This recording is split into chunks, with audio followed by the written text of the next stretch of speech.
আসসালামু আলাইকুম ওয়ারাহমাতুল্লাহ। প্রিয় ভিউয়ার্স, আজকে আপনাদের মাঝে এক্সেলের আরও 3টা ট্রিক নিয়ে উপস্থিত হয়েছি। আজকের ট্রিকগুলো হলো আমরা একটা জন্ম তারিখ লিখলে কিভাবে অটোমেটিকলি বয়স দেখাবে, এবং একটা ডেট লিখলে কিভাবে তার বার পরিবর্তন হবে, এবং একটা এমপ্লয়ীদের অ্যাটেন্ডেন্স কিভাবে অটো কাউন্ট করব। তো সেটা আজকে আপনাদের মাঝে আমি দেখিয়ে দিয়েছি, আপনারা আমার সাথেই থাকুন। তো ধরুন আমার সামনে আমি একটা এক্সেল শিট ওপেন করেছি। এখানে কিছু ডেটা আছে, আপনারা দেখুন। এখানে আমি লিখেছি 1 নাম্বার ট্রিক্সে ডেট অফ বার্থ, পাশে লিখেছি এই।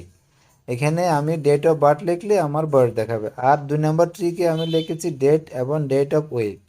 3 নাম্বার ট্রিক্সে লিখেছি আমি নেম অফ এমপ্লয়ি, কিছু ডেট লিখেছি এবং টোটাল অ্যাটেন্ডেন্স লিখেছি। আরও নিচে কিছু ডেটা আছে, সেগুলো আপনারা চাইলে এইভাবে করতে পারেন একসাথে, আর নয়তোবা আমি একটা দিয়ে আপনাদেরকে এক্সাম্পল দেখিয়ে দিচ্ছি। তো এখন দেখুন, আমি আপনাদেরকে 1 নাম্বার ট্রিক্স দেখাচ্ছি। আমার এখানে বয়স এবং যে ডেট লেখা আছে, সেখানে আমি যদি চাই এখানে কোনো ডেট অথবা মাস অথবা বছর চেঞ্জ করি, তাহলে আমার বয়স চেঞ্জ হবে। আমি এখানে 1984 আছে, আমি 83 করে দিলাম। দেখুন অটোমেটিকলি আমার এখানে 39 হয়ে গিয়েছে। আমি নিচেরটাও যদি এখানে 1999 আছে, আমি যদি 1998 করে দিই, তো দেখুন আমার এখানে অটোমেটিকলি 24 বছর বয়স দেখাচ্ছে। তাহলে এটার ফর্মুলাটা আপনারা কিভাবে ব্যবহার করবেন আমি স্ক্রিনে দেখাচ্ছি এখানে, অথবা এখানে আমি বড় করে লিখে দিয়েছি, আপনারা চাইলে ব্যবহার করতে পারেন। তো ইতিমধ্যে আপনাদের মাঝে আমার 1 নাম্বার ট্রিক দেখানো হয়ে গিয়েছে। এখন আসুন আমি আমার 2 নাম্বার ট্রিক দেখাচ্ছি। 2 নাম্বার ট্রিকে হলো এখানে ডেট লেখা আছে আর এখানে ডেট অফ উইক লেখা আছে। এখন আমার সামনে যে ডেটটা আছে, আমি যদি এখানে কোনো ডেট চেঞ্জ করে দিই, তাহলে অটোমেটিকলি এবার চেঞ্জ হয়ে যাবে।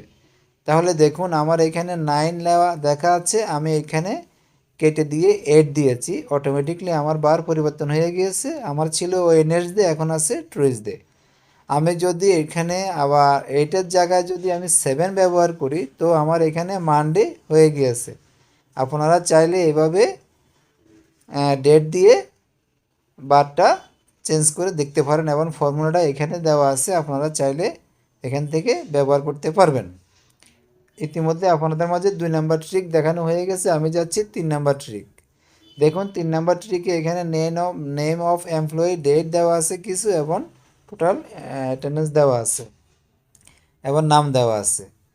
আর কিছু যেমন ডেট অনুযায়ী কিছু এ এবং ফি আমি ব্যবহার করেছি, এটা আমি মুছে দেওয়ার পরে 0 হয়ে গিয়েছে। এ মানে অ্যাবসেন্ট, ফি মানে প্রেজেন্ট। তো আমি যদি এখানে এখন ফি দেখি, দেখুন এখানে ফি লেখার পরে একটা 1 উঠে গিয়েছে। এখন যদি অ্যাবসেন্ট লিখি, কোনো কাউন্ট করেনি। তাহলে আমি যদি পরবর্তীতে এগুলাকে ফ্রি দিয়ে চলে যাই, তাহলে দেখুন অটোমেটিকলি আমার টোটাল অ্যাটেন্ডেন্সটা কাউন্ট করেছে 4। তো এভাবে আপনারা চাইলে আপনাদের কাজটা করে নিতে পারেন।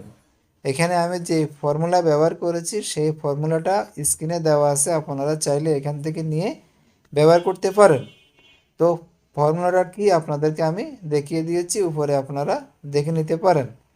আমি একটু উপরে উঠলে আপনারা দেখুন এখানে আমার ফর্মুলা দেওয়া আছে, এই ফর্মুলাটা আপনারা ব্যবহার করবেন। তো আজকে এই পর্যন্ত। আপনাদের মাঝে আগামীতে আর কোনো ভিডিও নিয়ে উপস্থিত হব, আপনারা আমার সাথেই থাকুন। অবশ্যই আপনারা আমার চ্যানেলটাকে লাইক, কমেন্ট, সাবস্ক্রাইব করে নেবেন। আসসালামু আলাইকুম ওয়া রাহমাতুল্লাহ।